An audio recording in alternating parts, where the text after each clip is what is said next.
estará presente, se me fue el nombre, Cristal.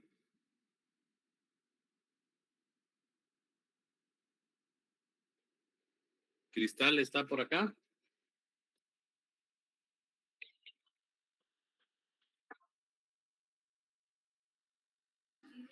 Hola, licenciado, buenas tardes. Hola, Ana Lucía, ¿cómo está? Muy buenas tardes, gusto en saludarle.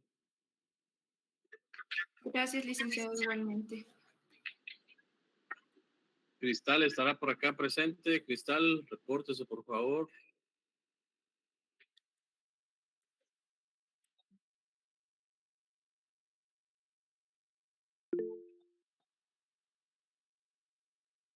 Muy buena tarde, Gustavo, gusto en saludarles.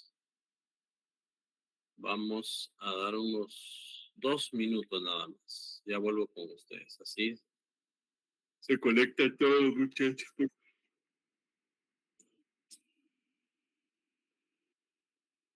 Vamos a esperar un par de minutillos en lo que se conectan todos.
Buenas tardes nuevamente a todos. ¿Estará presente Cristal acá?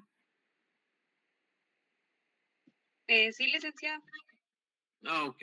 Gracias, Cristal. ¿Puede ingresar a hacer su examen? Por favor, ya le habilité la plataforma, ¿yo? Ok, muchas gracias, licenciado. Gracias. Bueno, jóvenes, ¿cómo están nuevamente? Qué gusto saludarles. Espero estén muy bien. Espero hayan finalizado bien sus exámenes la semana pasada. Rápidamente, ¿tienen alguna duda o que sí quedó claro en términos de rebelde y confeso en su rebeldía?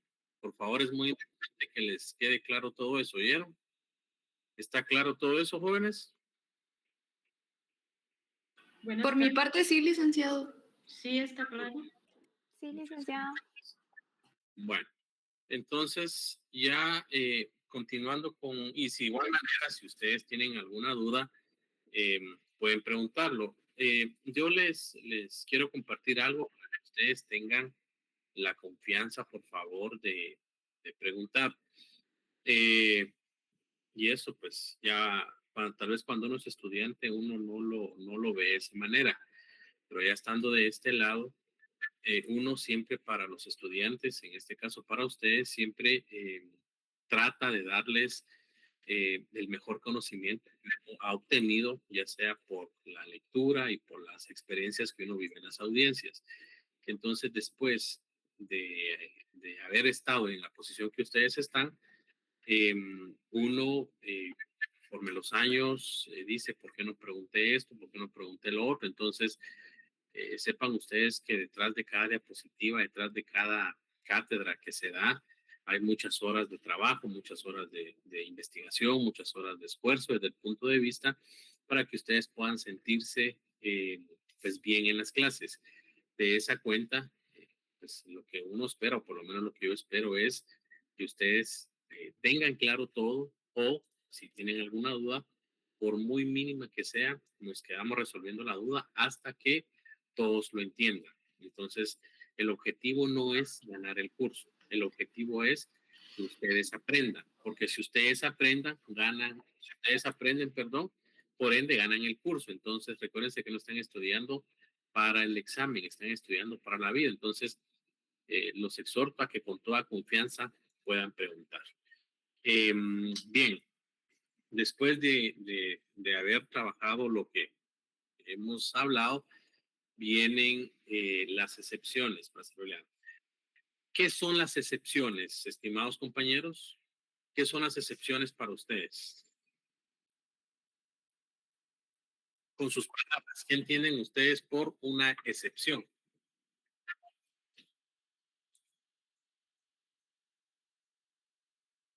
¿Qué creen ustedes que son las excepciones? ¿Es la forma de contestar del demandado? Ok. ¿Alguien más? No sé si Licenciado, pienso que es como hacer una excepción, hacer un paréntesis, hacer una diferencia.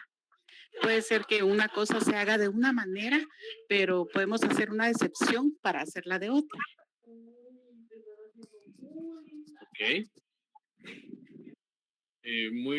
Martín. Es una herramienta que sirve de defensa. Ok. Ana Lucía, gracias, Rosita. Buenas tardes. Ana Lucía quería hablar.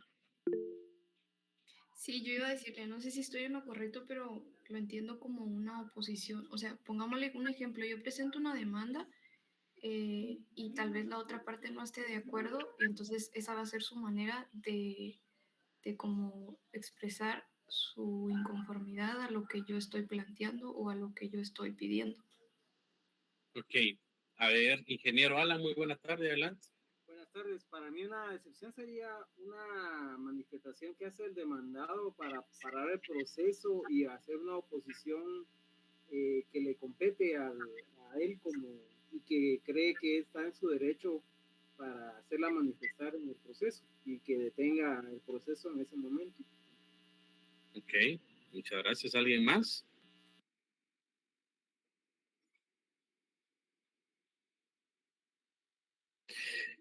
Ha existido siempre, ¿por qué les hago esta pregunta? Porque siempre en la doctrina, siempre en la carrera, incluso ya como los abogados ya graduados, siempre existe una confusión entre las actitudes que puede tomar el demandado, ¿ya? Y las excepciones.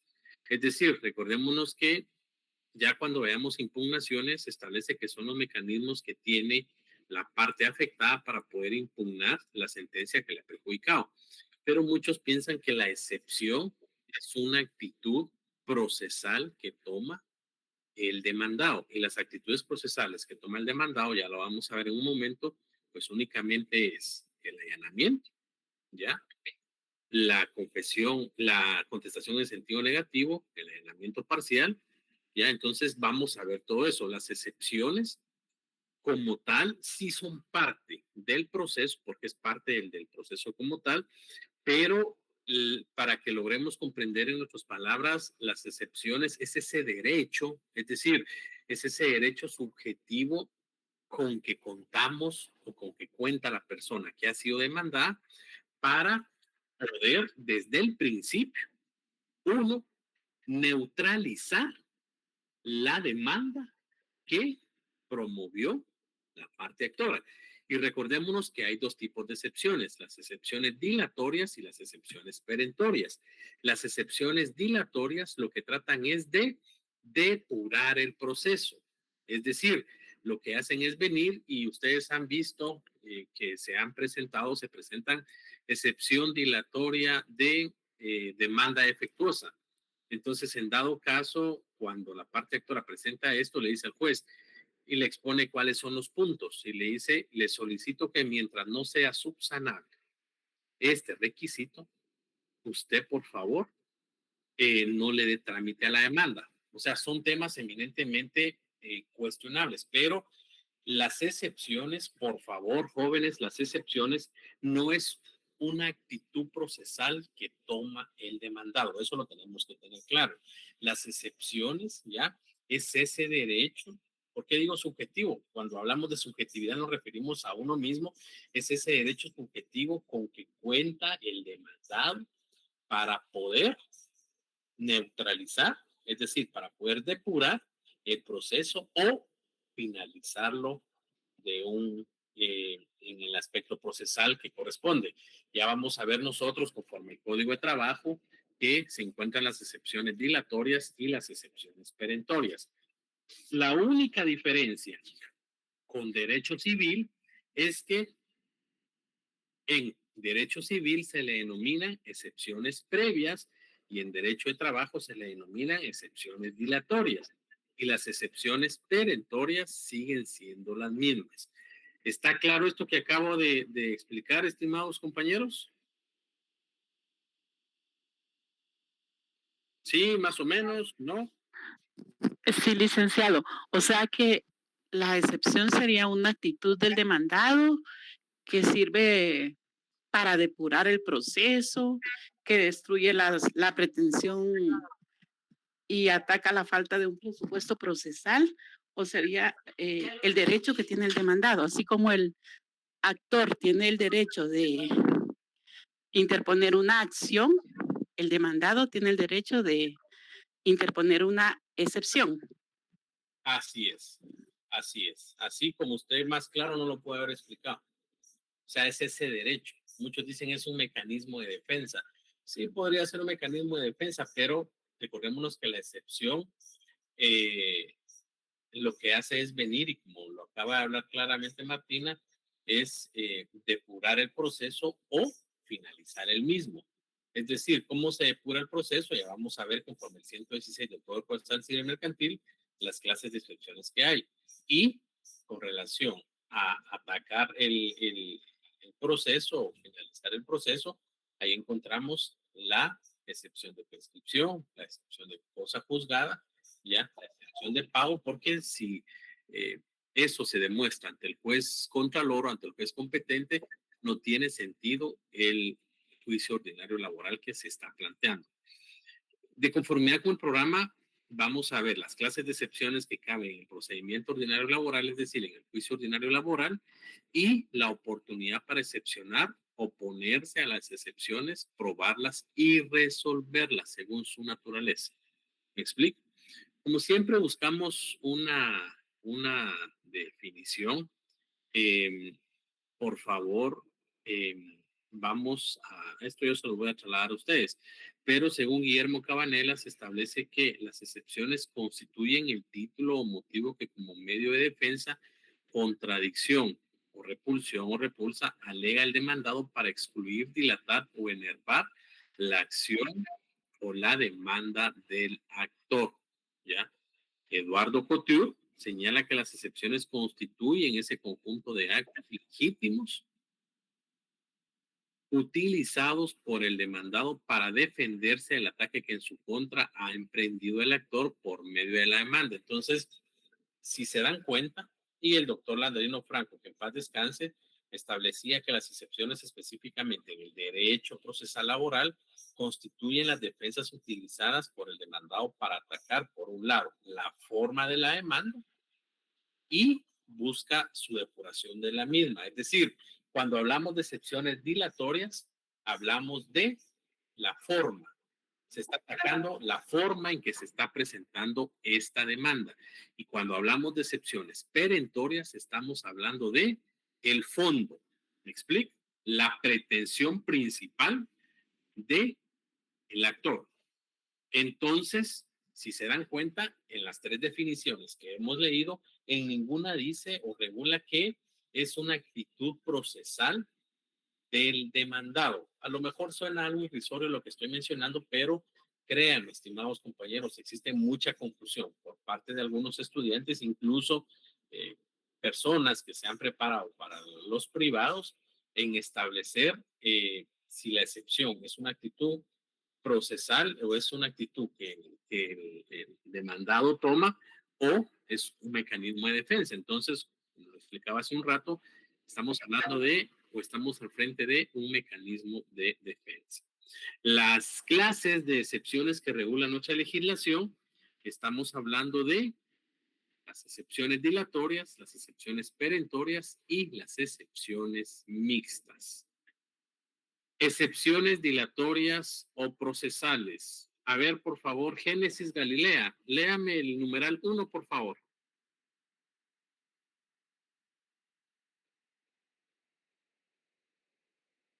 Génesis.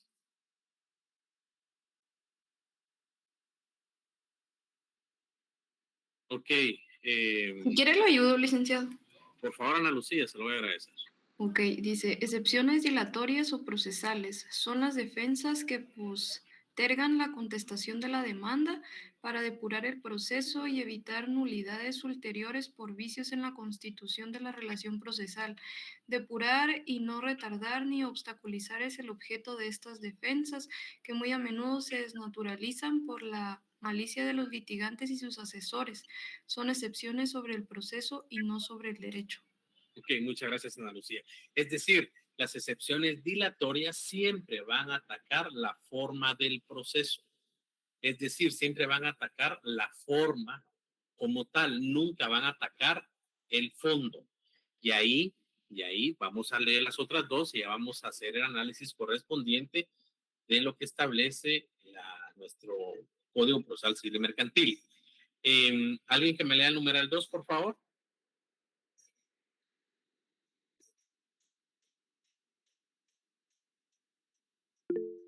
Adelante, Carlos. Buenas tardes, licenciado. Muy buenas tardes. Excepciones perentorias o sustanciales son las defensas que atacan el fondo del asunto tratando de hacer ineficaz el derecho sustancial que se pretende en juicio. Por eso se dice que atacan el derecho y no el proceso. Consisten en la alegación de cuánto medio extintivo de obligaciones existe, por lo que no pueden enumerarse taxativamente.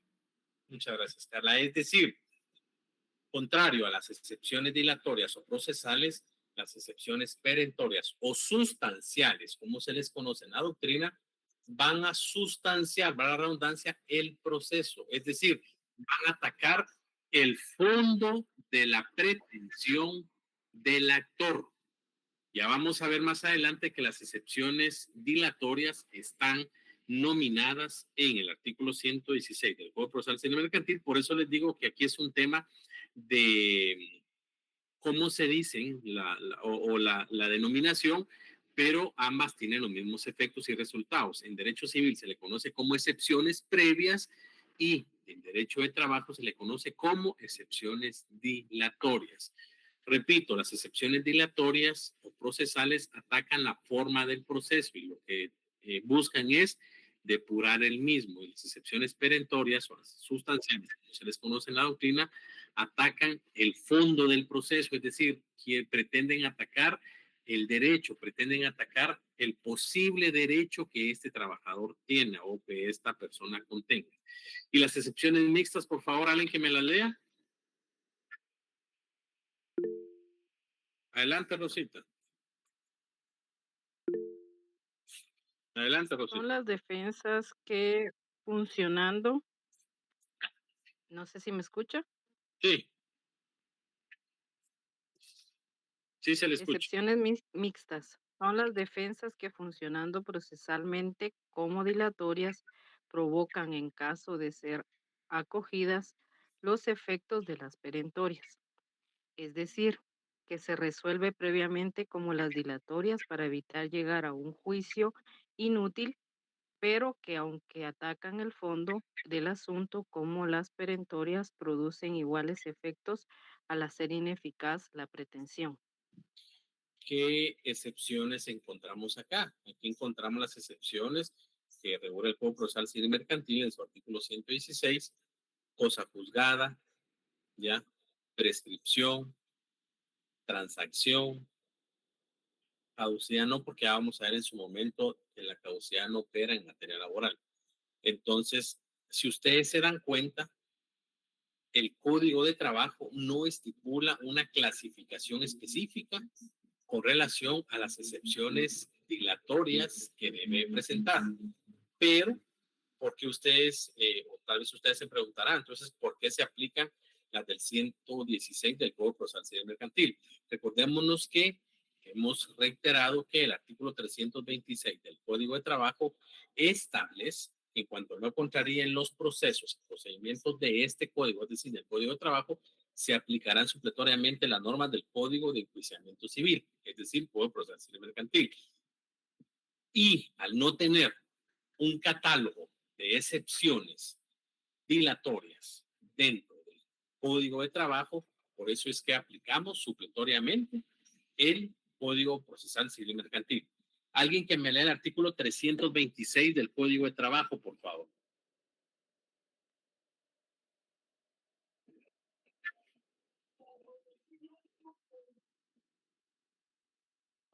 Se lo leo yo, doctor. Por favor, Alan, muy buenas tardes, gracias.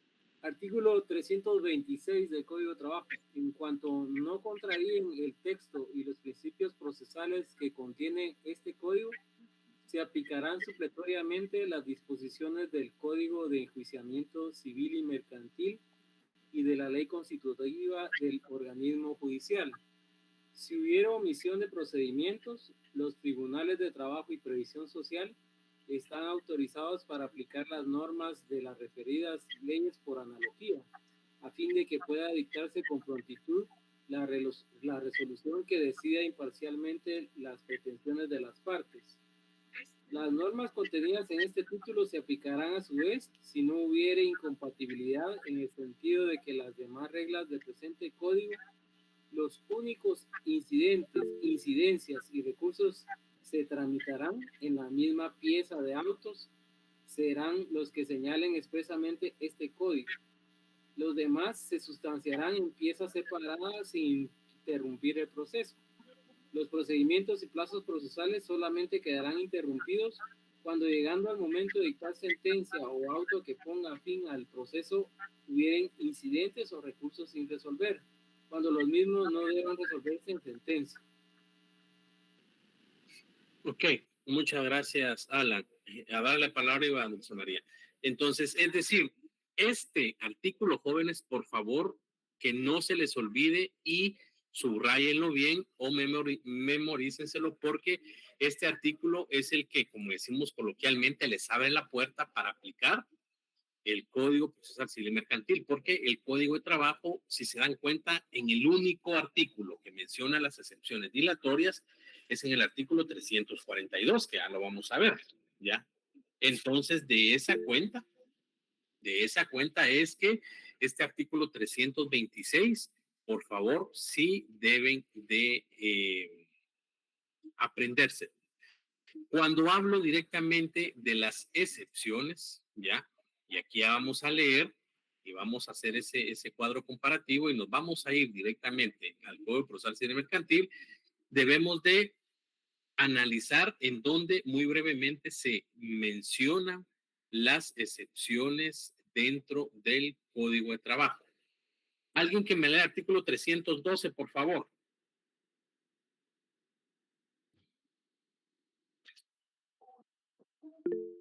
Adelante, Carla. Artículo 312. En las resoluciones de los tribunales encargados de dirimir las competencias se debe calificar si es o no frívola la excepción de incompetencia. En caso afirmativo, se impondrá al litigante que la interpuso una multa de 10 a 100 quetzales. Ok, aquí hablamos específicamente, si se dan cuenta, una excepción, que es la excepción de incompetencia, que ya vamos a ver el Código Procesal Civil Mercantil. Pero, ¿por qué les supliqué yo que pudieran ustedes leer esto? Porque estamos hablando de una excepción, o sea, la excepción de incompetencia, que puede ser o es una excepción dilatoria. ¿Me explico? Porque le está diciendo, señor juez, usted no es competente para conocer este caso. Y ya vimos conforme a la legislación en cuanto a la improrrogabilidad de la competencia por razón del territorio, ya eso lo hemos visto y lo vamos a ver. Pero ahí se menciona una excepción. ¿Alguien que me lea el 342, por favor?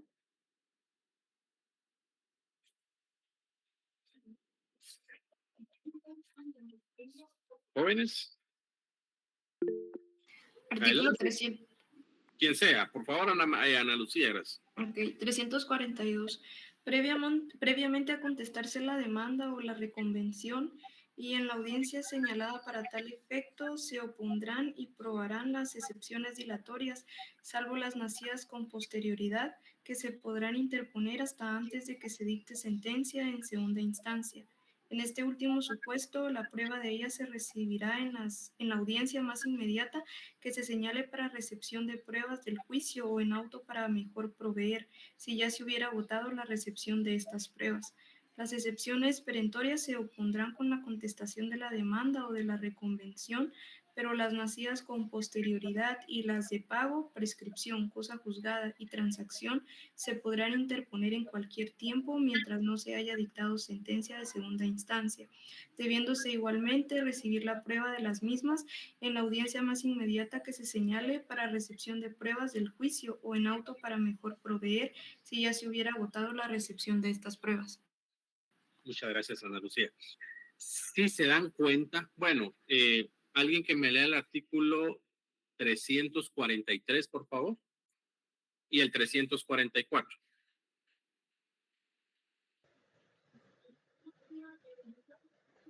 A ver, jóvenes, participen, por favor. Licenciado, yo se lo puedo leer, pero no sé si se escucha bien.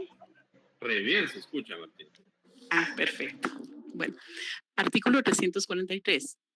El juez debe resolver en la primera comparecencia las excepciones dilatorias, a menos que al que corresponda oponerse se acoja a lo dispuesto en el segundo párrafo del artículo siguiente, lo que se hará constar, en cuyo caso el juez suspenderá la audiencia y señalará otra para la recepción de las pruebas pertinentes y resolución de las excepciones.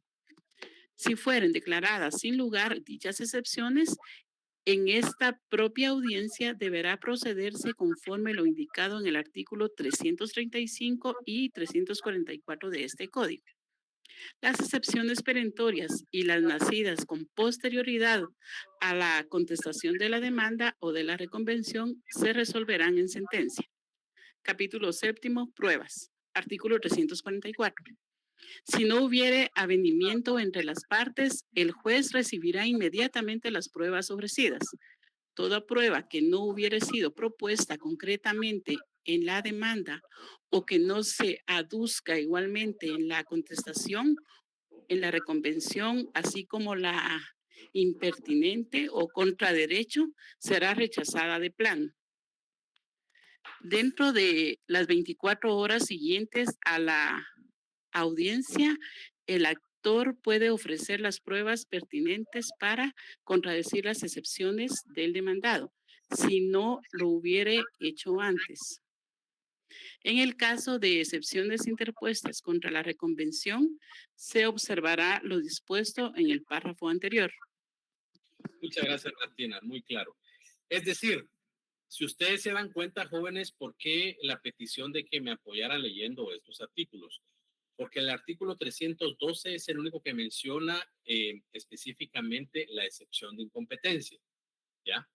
Y el artículo 342, 343, 344 solo hacen mención específicamente a esas excepciones. Es decir, el 342, en el primer párrafo, es el que define la excepción dilatoria o no la define, la menciona.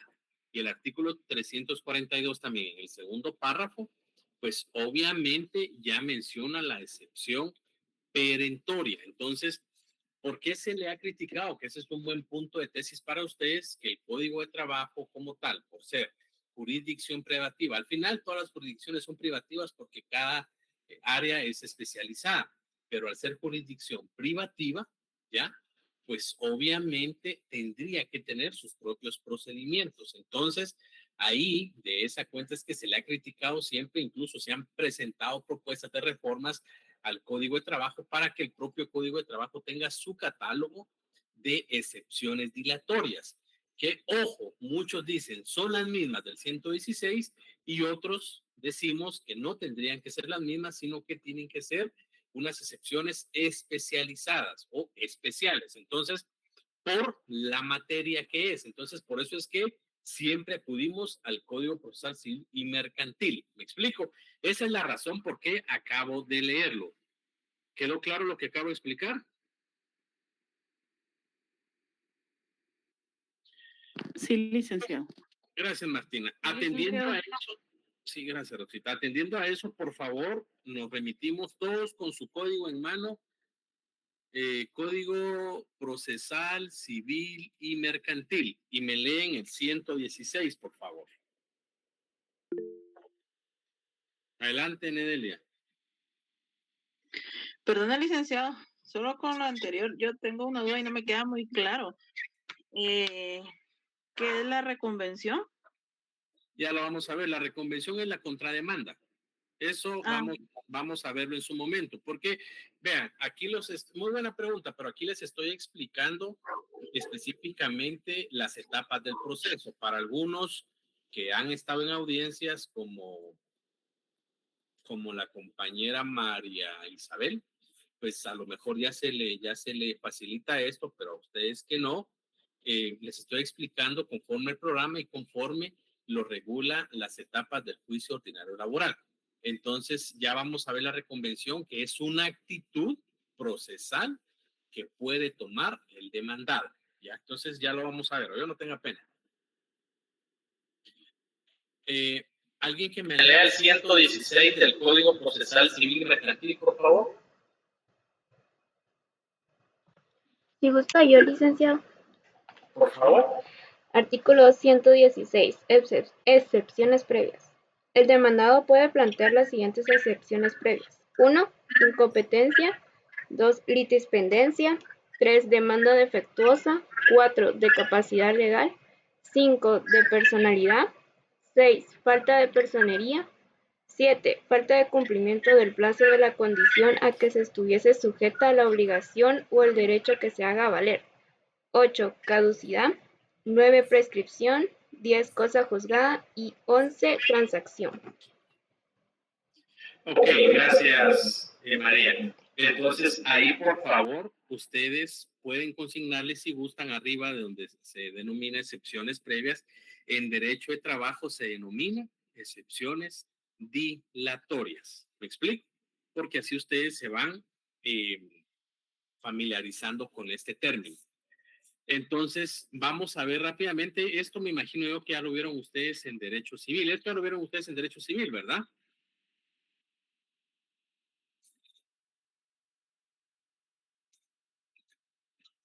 ¿Jóvenes? No, quizás en Derecho Procesal Civil 1 lo vamos a recibir, pero aún no hemos recibido. A eso me refiero, Aurora, perdón. En Derecho Procesal Civil, ¿ya lo vieron? Aún no. Bueno, adelante, Ingrid. Perdón, sí, acabamos de ver 4.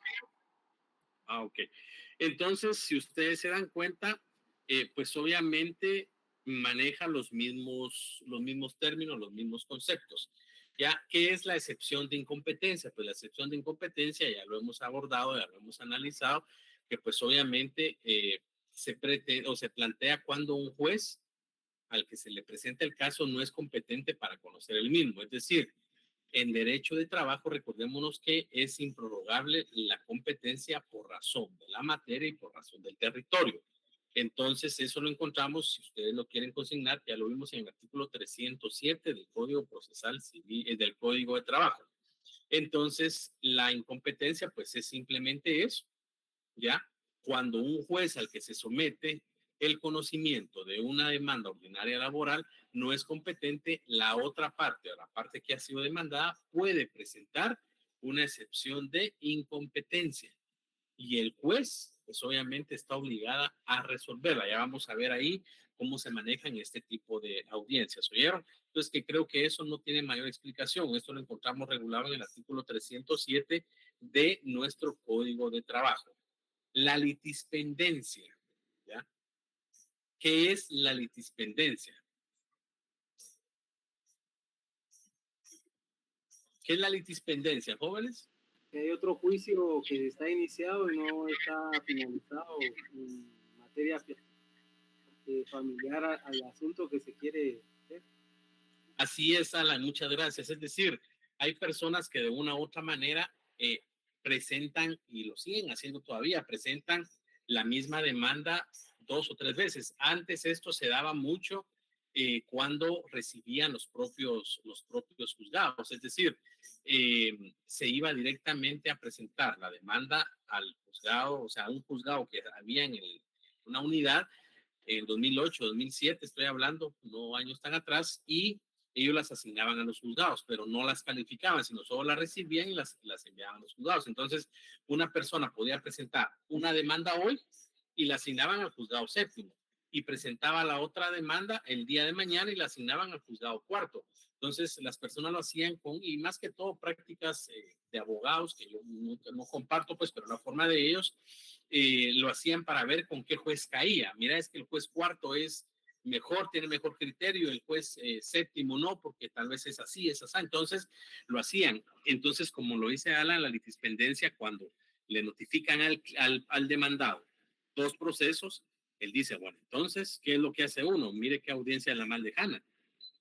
Y nos quedamos con la audiencia que sea la más lejana. Entonces, por ejemplo, a mis clientes les han notificado 2 fechas de audiencia, una para dentro de 4 meses y la otra para dentro de 10 meses. Entonces presentamos, porque la misma ley regula que se deben de presentar antes de la audiencia.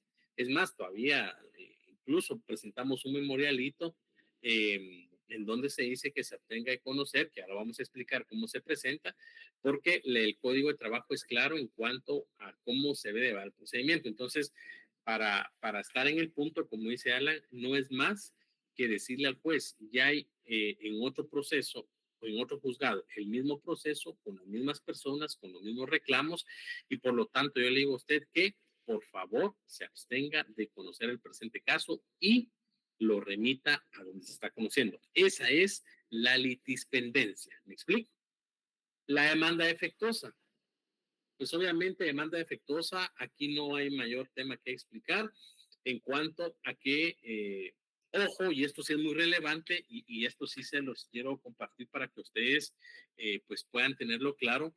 Recordémonos que hemos visto que el derecho de trabajo o el derecho procesal del trabajo, uno de sus principios es poco formalista. Ojo, no antiformalista, sino poco formalista. Y he aquí el resultado. Si se presenta una demanda que no viene en los requisitos del artículo 332, 61, 106 y 107 del Código Procesal Civil Mercantil. ¿Por qué?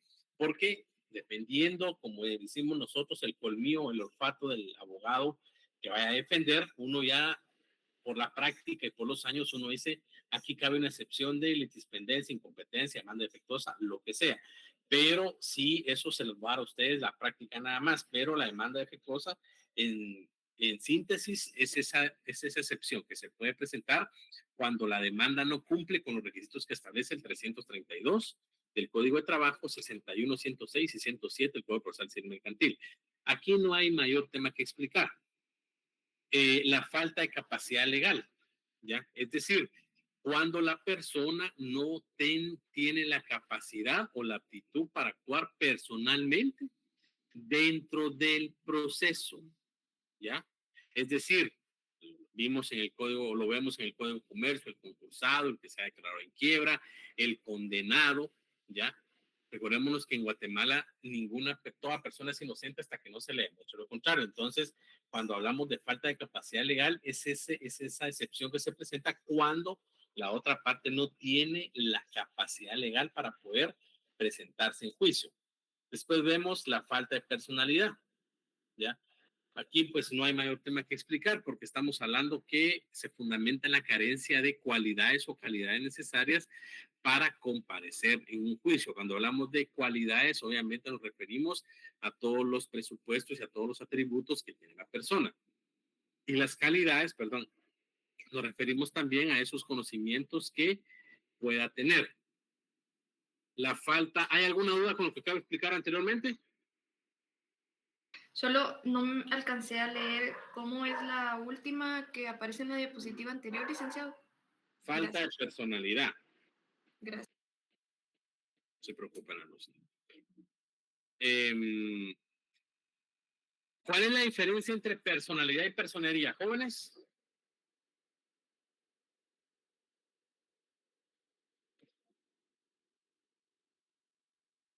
¿Jóvenes?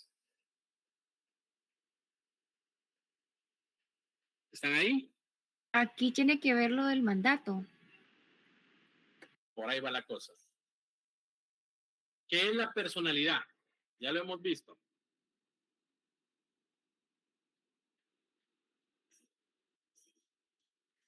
Es la capacidad que adquiere la persona para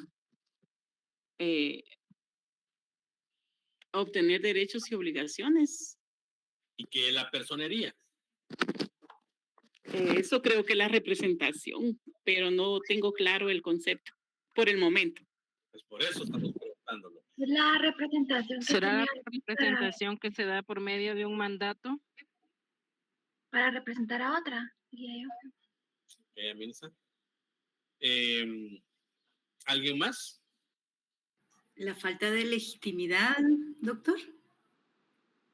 Exacta, gracias Ingrid. Es la falta de legitimidad para poder comparecer dentro del juicio. Es decir, sí puede ser la personería. Recordémonos que la personalidad es la investidura jurídica que el Estado le otorga a las personas para ser sujeto de derechos y obligaciones, pero la personería es la facultad o es la investidura que acredita que una persona está facultada para actuar en representación de determinada persona jurídica o individual. Es decir, diciéndolo correctamente, es la facultad o es esa potestad que tiene una persona para actuar en representación de una persona individual o jurídica. Y aquí lo hacemos a través de los mandatos, ya sea para persona individual o jurídica, a través de, ahorita voy a hablar, de las actas notariales o de las representaciones de los nombramientos, es decir, de la sociedad, los gerentes, los presidentes o el consejo de administración, los representantes de las iglesias. Me explico, esa es la diferencia entre personería y personalidad. Adelante, Alan. Sí, yo antes pensaba que era el mandato, pero hay que darle al mandato también esta capacidad de representación ante el organismo judicial. De lo contrario, no lo toma en cuenta el juez. Sí, o sea, sí, el mandato es parte de, pero por ejemplo, ¿cómo va a acreditar su representación un consejo de administración de una sociedad anónima, compañeros? Por medio del representante legal. Con el título de representación, artículo 45 del procesal civil y mercantil. Así es, con el título de representación. ¿Y cómo se llama ese título de representación? Mandato. No tanto, Alan, o sea, estoy hablando de un consejo de administración. O sea, ustedes están muy enfocados en el mandato. Y claro, el mandato es parte de la representación. Pero, por ejemplo, las sociedades mercantiles, ¿cómo acreditan su representación? ¿O cómo acreditan que la persona que las está representando, ya sea consejo de administración o administrador único, es el representante como tal? Ese es el representante legal, se llama, para poder adquirir obligaciones. Y tiene limitaciones, depende de qué haya dicho el Consejo de Administración. Exacto. Adelante, María Isabel. Perdón, ¿sería por medio de un nombramiento? Exactamente, es decir, no nos enfoquemos tanto en el mandato, por favor, jóvenes, porque el mandato es parte de los documentos que acreditan la personería o la representación, pero no solo está el mandato, está, como lo acaba de decir María Isabel, el documento que acredita, o sea, el acta notarial de nombramiento debidamente inscrito en el archivo general, ¿ya? En el registro mercantil y específicamente, si estamos hablando de un mandato inscrito en el archivo general de protocolos. Pero, por ejemplo, ¿cómo acreditan la representación los presidentes de las juntas directivas de las instituciones autónomas en Guatemala?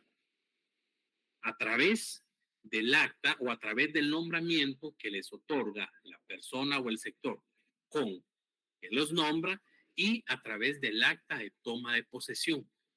¿Cómo acreditan los alcaldes la representación? A través de el nombramiento que les otorga el Tribunal Supremo Electoral, en donde le dice, usted fue electo alcalde, y a través del acta de toma de posesión. A eso nos referimos con personería. Es decir, que la personería tenga, o la persona, perdón, represente a la entidad que está siendo demandada. Si nos circunscribimos al tema eminentemente laboral, obrero patronal, la representación va a ser ese mandato, si no es el representante legal, o el acta notarial de nombramiento debidamente inscrita en el registro mercantil y específicamente acreditada ante juez competente. ¿Quedó claro eso que acabo de explicar, jóvenes?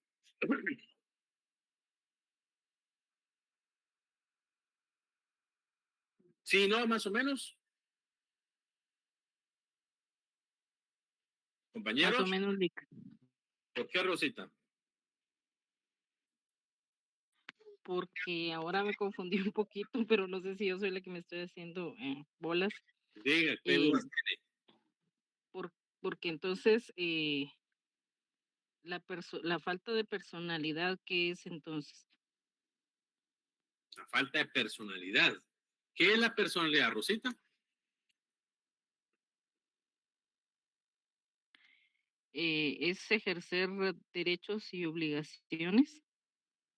Es la facultad que tiene todo ser humano de ejercer, de poder ser sujeto de derechos y obligaciones. ¿Y qué es la falta de personalidad? O sea, la falta de personalidad, ¿ya? Nos referimos cuando la persona que está siendo demandada no es la persona como tal. No sé si me explico. Ya refresqué mis ideas, gracias.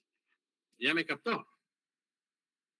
Sí, Lic, que en este caso pues podría estar en estado de interdicción, ¿verdad? Exactamente. Así se contesta. Adelante, Gracias, Ana. ya aclaré. Adelante, Ana.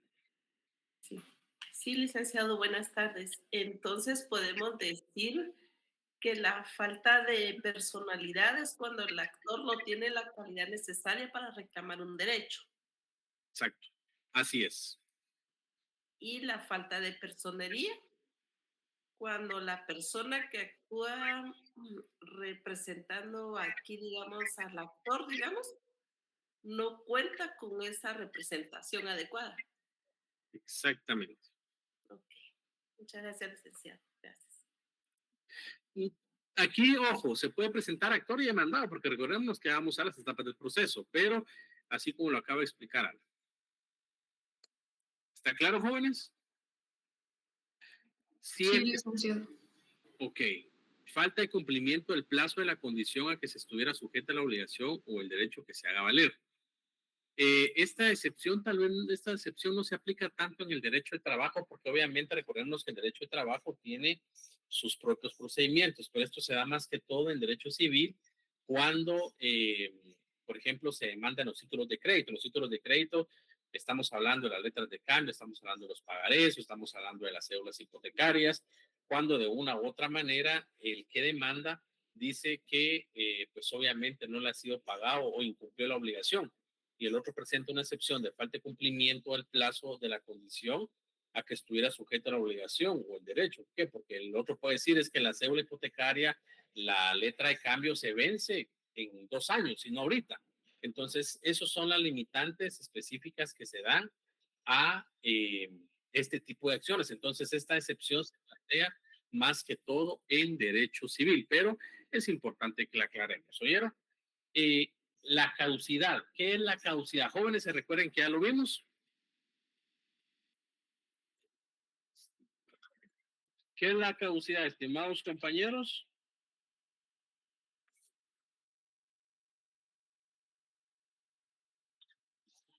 Jóvenes.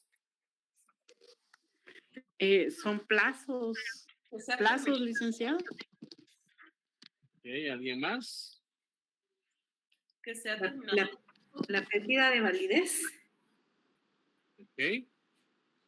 Es el tiempo que tiene antes de... Pero hablen, jóvenes, por favor, hombre, hablen.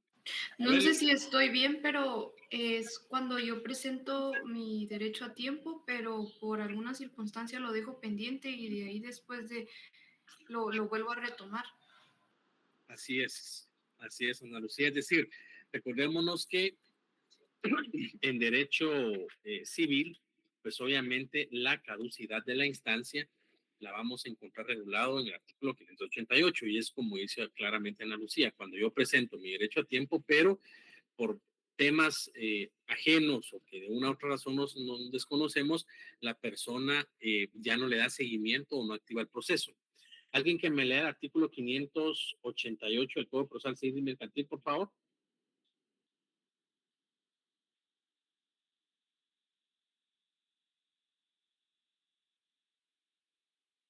¿Lo leo yo, licenciado? Por favor, Cristian, muy buena tarde.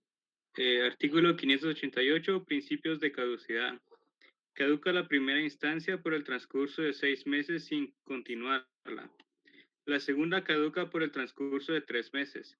Estos plazos son continuos y en ellos se incluyen los días inhábiles. Así es.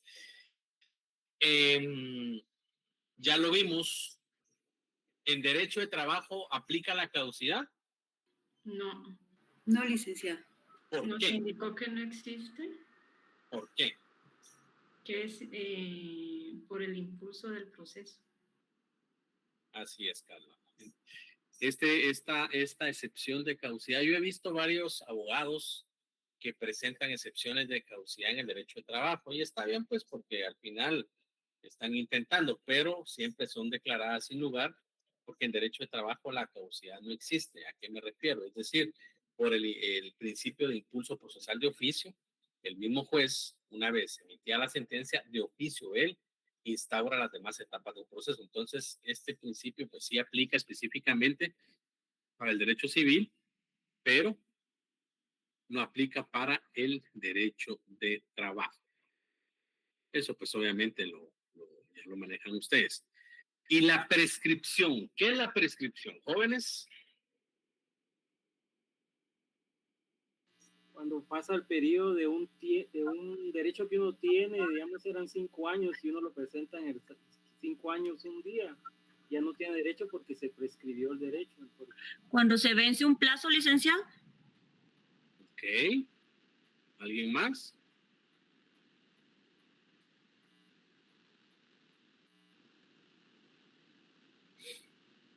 ¿Alguien más? Licenciado, yo recuerdo una frase, pero no sé si la dijo usted o el licenciado de Procesal Civil 1, que nos dijo, prescribe el derecho y caduca la acción. No se la dije yo, pero así es. Prescribe el derecho y caduca la acción. ¿Por qué cree usted eso?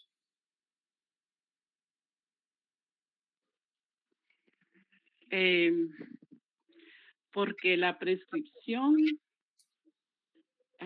se diferencia de la caducidad en que esa no se interrumpe ni se suspende. ¿Ok? Vayámonos todos, por favor, al artículo 258 del Código de Trabajo.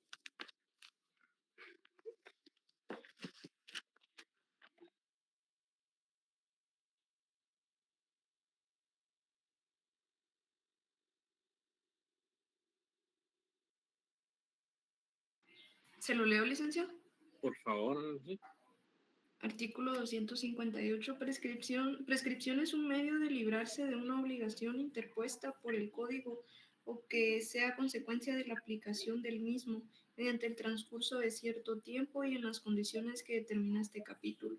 El derecho de prescripción es irrenunciable, pero puede renunciarse la prescripción ya consumada, sea expresamente de palabra o por escrito o tácitamente por hechos indudables. Entonces, ¿a qué me refiero con eso?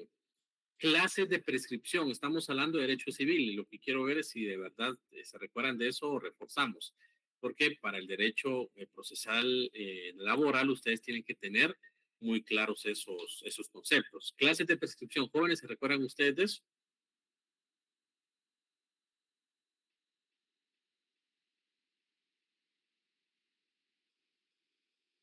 ¿Se recuerdan de eso? Si no mal lo recuerdo, Liz, la adquisitiva, la extintiva. Creo que solo esas dos, Liz. Perdone, Ingrid, mucho gusto. Recuerdo que está la adquisitiva, la extintiva, solo esas dos me recuerdo, Liz. ¿Y cuál es la prescripción adquisitiva? Licenciado, perdone, yo creo que solo estaba la extintiva y la negativa o liberatoria. Ok, vamos a repasar un poco. La extintiva es la misma que la negativa o liberatoria, Martina. Recordémonos que conforme con la doctrina tenemos dos tipos de prescripción, la prescripción adquisitiva y la prescripción extintiva. La más común es la prescripción extintiva, que ya lo acaba de leer Ana Lucía en el artículo 258 del Código de Trabajo, en donde pues de una u otra manera se va a dar la liberación de la obligación por transcurrir el tiempo. Por eso es que claramente dicen que prescribe el derecho y caduca la acción. Pero hay una prescripción que en Guatemala pues no se habla mucho y lo vimos, ustedes ya vieron derecho civil 1, 2, 3 y 4, ¿verdad?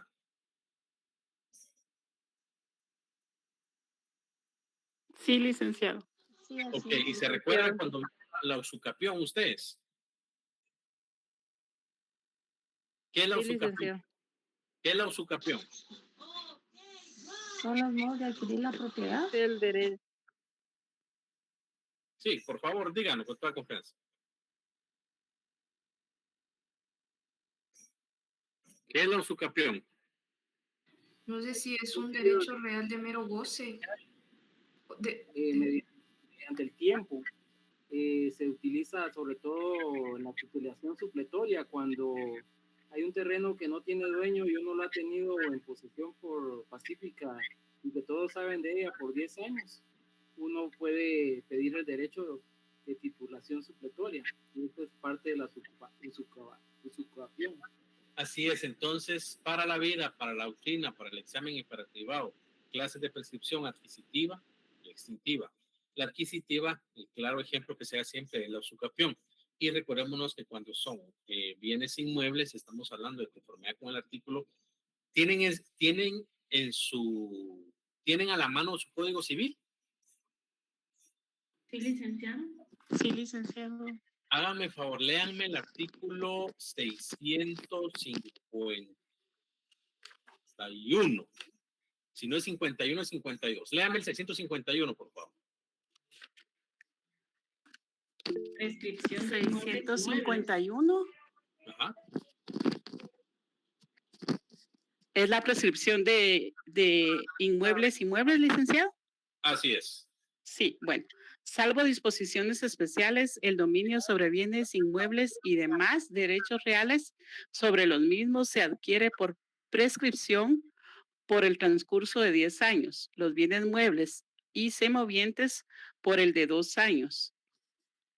Muchas gracias. Entonces, aquí yo les insto a que vayan repasando un poquito estos temas. Entonces, al final, en derecho de trabajo, lo único que vamos a ver es la prescripción extintiva.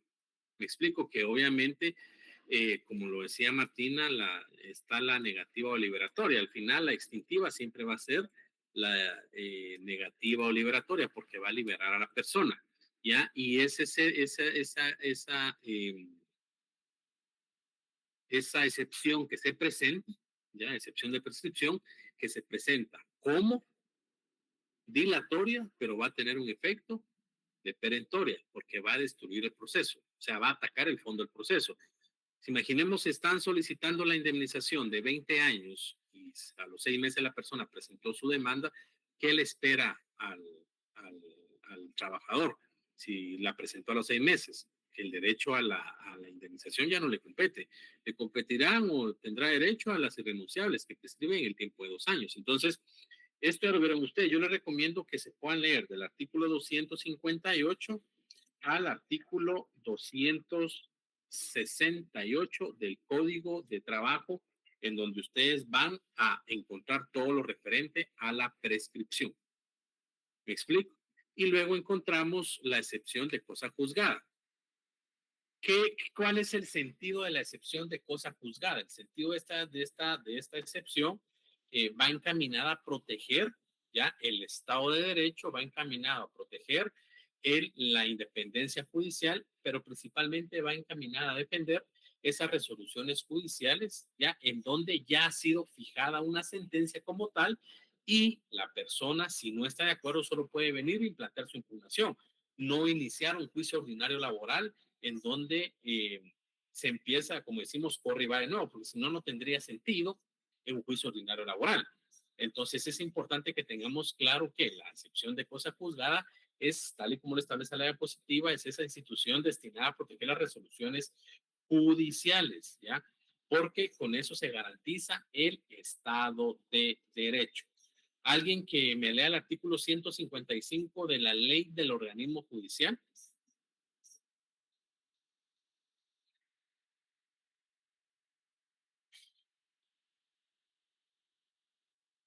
Artículo 155. Cosa juzgada. Hay cosa juzgada cuando la sentencia es ejecutoriada, siempre que haya identidad de personas, cosas, pretensión y causa o razón de pedir.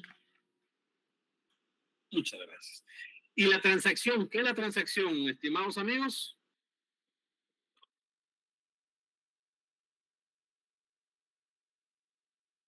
Pues, jóvenes, ¿están ahí? ¿O están muy callados ustedes, hombre? Me preocupa eso.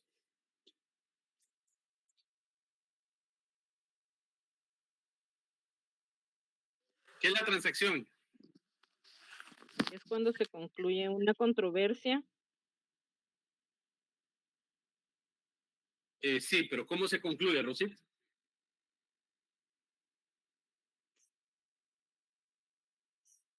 ¿Con la sentencia? No. Está bien que responda porque así aclaramos. Alguien más que la transacción. No tengan pena al contestar, por favor, vean. Yo tal vez me veo cara de enojado, pero no soy enojado. Tengo el carácter como todos los seres No humanos. es como depósito, tal vez como sinónimo de depósito, la transacción. Un acuerdo entre las partes, licenciado. Ok, ¿alguien más?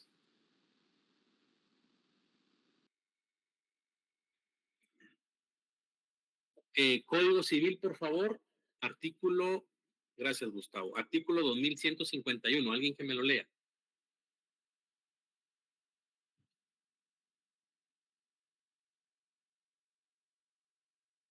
La transacción es un contrato por el cual las partes, mediante concesiones recíprocas, deciden de común acuerdo algún punto dudoso o litigioso, evitan el pleito que podría promoverse o terminan el que está principiado.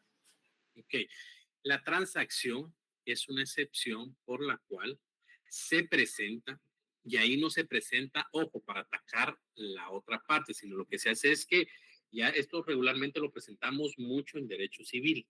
En derecho de trabajo lo que hacemos es presentar los desistimientos del proceso porque se le paga al trabajador o llegamos a un acuerdo.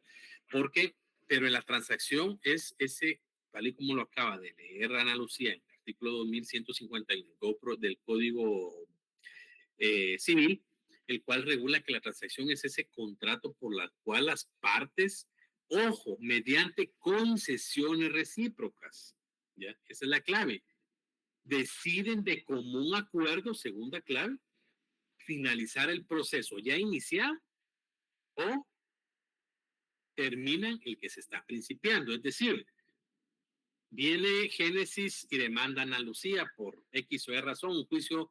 Lo que yo he practicado muchas transacciones y se los pongo como claros ejemplos cuando me plantean los juicios orales de división de la cosa común, porque por una u otra razón los hermanos, familiares, qué sé yo, los copropietarios siempre tienen ese tipo de conflictos y no se ponen de acuerdo. Entonces uno acude para que se dé específicamente la división de la cosa común. Entonces ya viene su servidor, realiza el avenimiento de las partes y con eso pues decimos, bueno, estamos de acuerdo, se fracciona una escritura, es una escritura pública como tal y ahí se establecen los acuerdos y cómo va a quedar dividida una propiedad. Esa escritura o el testimonio ya venimos y lo presentan los dos. Señor juez, disculpe, yo presenté una demanda con fecha tal y tal en donde solicito la división o la partición del bien inmueble. Sin embargo, de conformidad con el artículo tal y tal y tal, hemos llegado a un acuerdo y le presentamos a usted la siguiente transacción. ¿Me explico? Entonces, se presenta de manera mutua. Pero cuando se ha presentado una transacción y la otra parte vuelve y demanda, ahí se presenta esa excepción de transacción. Señor juez, no entiendo por qué le está demandando si con fecha tal y tal nosotros suscribimos contrato de transacción. No sé si me explico o se tiene claro lo que acabo de explicar. Adelante, Rosita. Licenciado, o sea que eso se establece entre las partes por medio de un contrato y eso es lo que se presenta ante el juez. Así es, eso es lo que se presenta ante el juez. Licenciado, disculpe, pero cuando hacen la transacción no interviene el juez, sino solo los interesados. Así es, solo los interesados. Ok. Es una escritura como tal. ¿Me recuerdan ustedes bueno, voy a recordarme el día viernes, les voy a tratar de escanear, voy a tratar un proceso de una transacción que esa regularmente siempre las hago yo porque, perdón la modestia, jóvenes, pero desde mi punto de vista yo soy muy, muy conciliador en los casos. Entonces, han venido conmigo muchas personas en donde llevan años ya con los litigios y no pueden arreglar. Entonces, lo primero que hago es avenirlos, llamarlos, no se pueden ni ver, no pueden platicar y tanta cuestión. Y ya teniendo los arreglos, pues ya yo lo que hago es venir y fraccionar la escritura de transacción. Entonces siempre se dan dentro de escrituras y se le pone de conocimiento al juez. Adelante, Rosita, y luego Martina y Ana Lucía. Dígame, Rosita. Licenciado, pero entonces se presenta en audiencia ante el juez o se hace un memorial en donde se establece la excepción y se adjunta el contrato. Claro, se recuerdan que les dije que en derecho de trabajo la excepción de transacción no se utiliza porque al final lo que se hace es presentar los desistimientos. En derecho de civil, reitero, hay dos formas de presentar. Uno, si no hay específicamente, ya se presentó el litigio, ya me fijaron audiencia a mí, y la audiencia es para dentro de 2 o 3 meses. En ese ínterin vengo yo y específicamente negocio, le doy un acercamiento entre las partes y les digo, hagamos una transacción. Se hace la escritura y sin ser audiencia, sin que se llegue el día de la audiencia, se presenta específicamente el memorial y el juez avala esa transacción. 2, cuando hay un acuerdo correspondiente, cuando ya, por ejemplo, se va a iniciar, ¿qué les digo yo? Se inició un pleito entre ellos, ya, y viene la persona y dice, no, yo no estoy de acuerdo, voy a ir a demandar. Vengo yo, platico con ellos, o viene Rosita y platica con ellos y le dice, ¿sabe qué?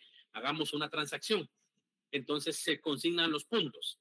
Y resulta que a los 2-3 días la otra persona cambia de opinión y siempre y sí demanda y ya no quiere hablar con la otra persona. En ese momento, en ese plazo, en ese emplazamiento de los 6 días, de los 9 que regula el código del juicio ordinario, estamos hablando, si es un juicio oral, pues el plazo que regula el código procesal civil mercantil, ahí se presenta la excepción de transacción.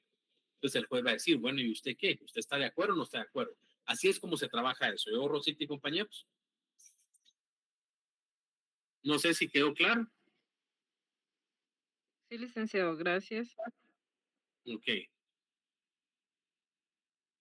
Bueno, eso ya lo vimos.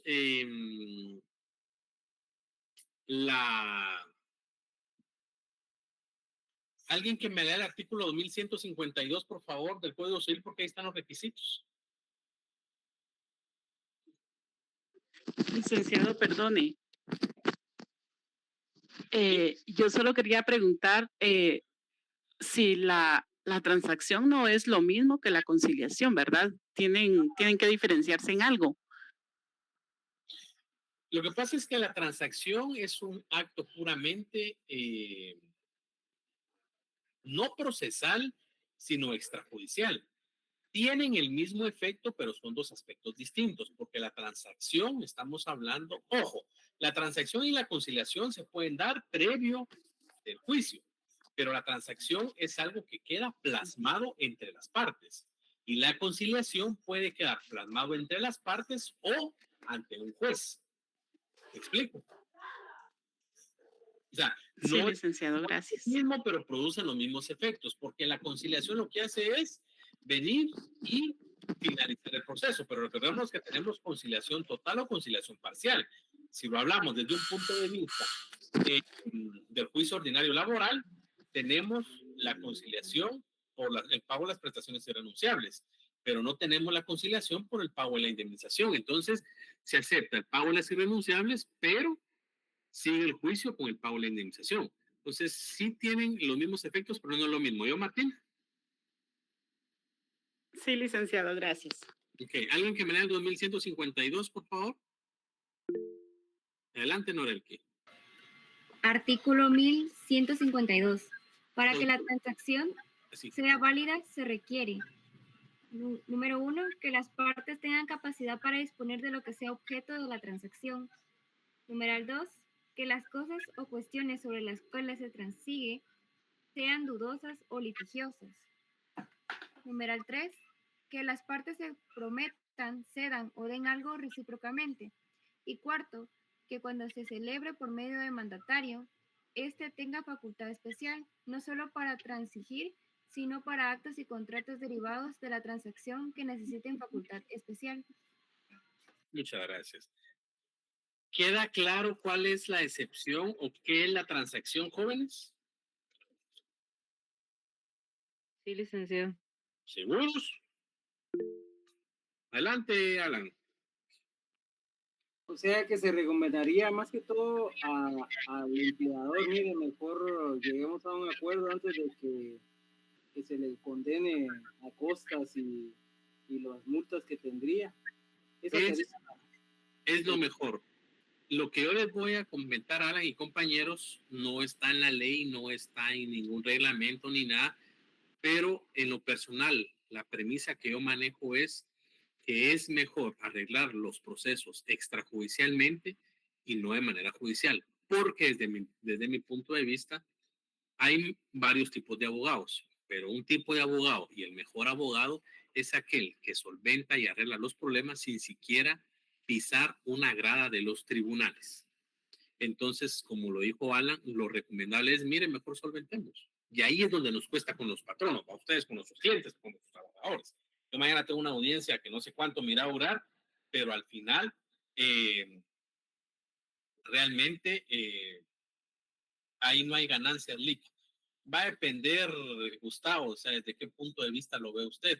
O sea, no sé a qué se refiere cuando dice no hay ganancias, porque recordémonos que la función del abogado, y eso es un tema muy importante, no sé a qué se refiere cuando dice ahí no hay ganancias, Gustavo, porque se me pasan muchas cosas por la cabeza, pero la función de ustedes es coadyuvar y solventar los procesos, porque hay dos tipos de abogados, el que vive del conflicto y los que vivimos para resolver el conflicto. No nos perdamos en eso.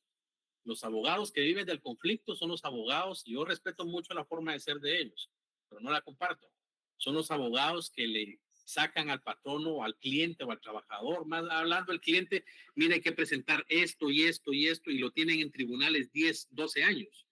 Y abogados que vivimos para resolver el conflicto, que le decimos al cliente, mire, vamos a pasar 6 meses negociando o 6 meses duros, pero va a salir de eso. Entonces, pros y contras, ¿verdad? Recordémonos que no solo es ser abogado, estimados compañeros, pero ya es un tema personal. Yo dejo el libre albedrío como ustedes lo manejen. Y excepción de arraigo. ¿Qué es la excepción de arraigo? ¿Qué es el arraigo, jóvenes? Es por decirlo así, no poder salir del país. Exactamente. Es decir, prohibida la salida del país. En derecho, la excepción de arraigo significa que si una persona, y ahí alguien que me lea el 117, por favor.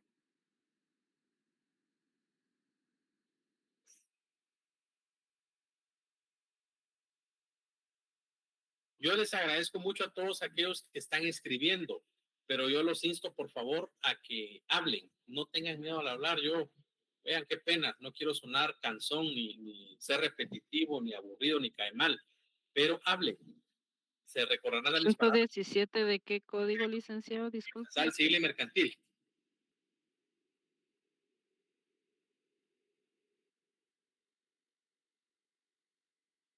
¿Se lo leo yo, licenciado? Yo se lo leo, licenciado. Gracias. Por favor, cualquiera. Excepción de arraigo. Si el demandante fuera extranjero o transgente, será también excepción previa la de garantizar las sanciones legales, costas, daños y perjuicios. No procede esta excepción. 1. Si el demandante prueba que en el país de su nacionalidad no se exige esta garantía a los guatemaltecos. 2. Si el demandado fuere también extranjero o transgente. ¿Qué es lo que pasa con esto? Cuando hablamos de excepción de arraigo, es una excepción que cabe en lo civil, pero en lo laboral no. Y eso se los digo con mucha propiedad, porque he presentado cantidad de excepciones de arraigos y siempre los jueces declaran sin lugar. La excepción de arraigo significa que quien demande, si es extranjero, ya debe de garantizar que si él pierde el juicio, va a responder por los daños y perjuicios ocasionados a la otra persona y las costas procesales. Porque imagínense ustedes, si estamos hablando de un extranjero y pierde el juicio, lo primero que es irse del país. Entonces, ¿quién va a garantizar los resultados de ese proceso si él pierde? Los daños y perjuicios. ¿Me explico? Entonces, a eso nos referimos con excepción de arraigo.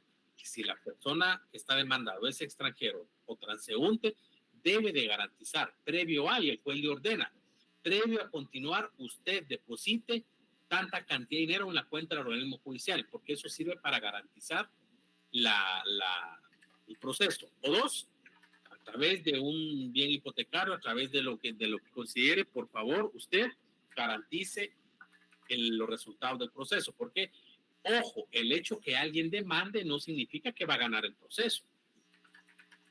Si alguien demanda es para que el juez conozca, pero no necesariamente va a ganar el proceso. ¿Me explico? Licenciado, entonces esa excepción es como una medida cautelar. Podría ser como una medida cautelar. Si lo comprendemos así, es como una medida cautelar, solo que quien la solicita es el demandado, no el actor. Comprendo, gracias. Para servirles. Y hay excepciones. La excepción es que si el demandado prueba que en su país no se pide no se exige esa garantía a los guatemaltecos, el juez dice no, porque él me está poniendo a la vista la ley de su país y regula que los guatemaltecos no, o si los dos son transeúntes o los dos son extranjeros, porque se pierde el proceso, nadie pierde nada. ¿Me explica? Entonces ahí se piden recíprocamente estas garantías. Ahí no hay mayor tema que explicar, ya ustedes lo van a ver un poco en derecho civil. ¿Alguna duda de lo que acabo de explicar, jóvenes?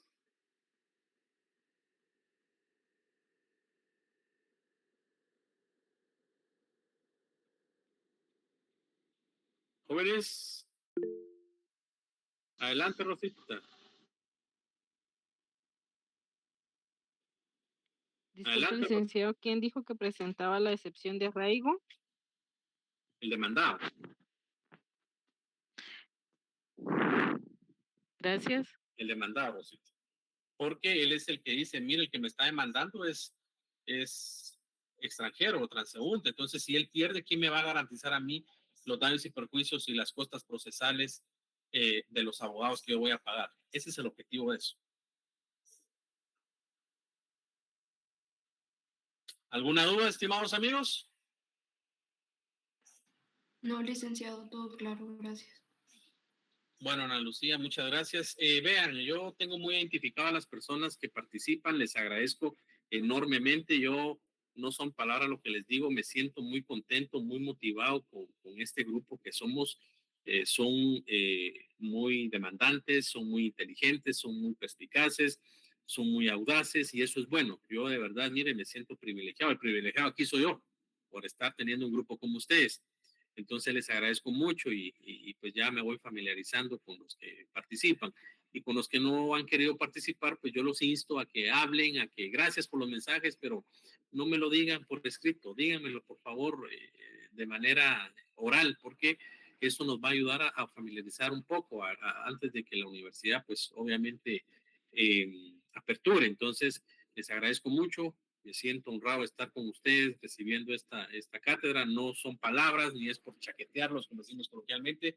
Son un grupo de verdad muy, muy especial y participan. Entonces, Dios mediante, nos miramos el viernes. El viernes les quiero suplicar, yo tengo una audiencia a la 1:45, creo que es 1 en punto. Entonces, el viernes podemos iniciar la clase tipo 2:30, 3:45. ¿Vieron? Qué pena. Yo les voy a reponer esos 20 minutos, pero como es viernes, específicamente, los tráficos están pesados, entonces no quisiera yo quedarles mal. Entonces, yo les rogaría que podamos iniciar la clase a las 3:45. ¿Vieron, por favor? Disculpe. Está bien, licenciado. Está bien, licenciado. Muchas gracias. Feliz tarde. Que tengan buena tarde.